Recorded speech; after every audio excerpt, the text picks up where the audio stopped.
Former ABC News senior national correspondent Terry Moran strongly criticized President Donald Trump's new security initiative in Washington, D.C., calling it more of a political performance than a real plan to address crime.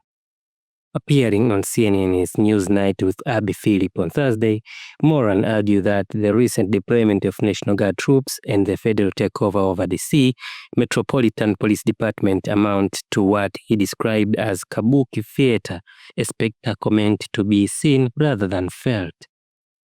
Moran said that during his time reporting in some of the city's toughest neighborhoods, including Anacostia and Congress Heights, residents told him they had not seen a noticeable increase in federal security.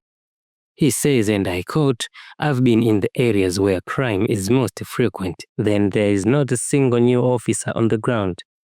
People here call it Kabuki theater. They know this is where most of the murders happen, and yet the show is happening elsewhere." End of quote.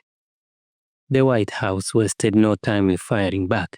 In a sharp statement to Fox News Digital, spokeswoman Abigail Jackson dismissed Moran's comments, and I quote, "Why is anyone giving this washed-up loser the time of day? He has long been exposed as a bias hack with Trump derangement syndrome. TDS Terry is just embarrassing himself by attacking the president's operation, especially when crime numbers in Washington are already improving."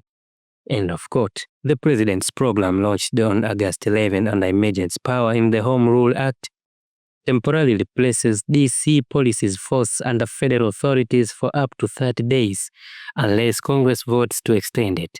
Along with that move, Trump ordered the deployment of 800 National Guard troops to the Capitol, forming the new Making D.C. Safe and Beautiful task force.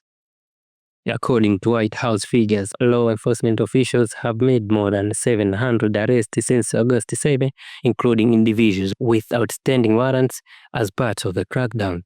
Supporters of the plan say it is already reducing violent crime and restoring a sense of safety in the city. Moran, however, insisted the reality on the ground tells a different story.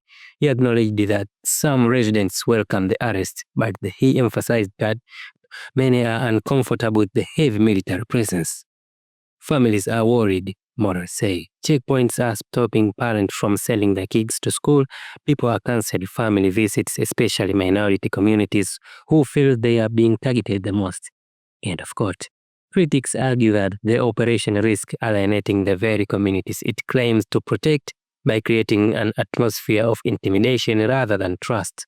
Moran said that while some in the city appreciate the effort to enforce laws, others believe that the federal officers patrolling their neighborhoods amount to a loss of local control and a dangerous militarization of everyday life. This is not the first time Moran has clashed with Trump's administration. Earlier this year, he was dismissed from ABC News following a social media post attacking Stephen Miller, one of Trump's senior aides, for what Moran described as Miller's capacity for hatred in shaping immigration policy.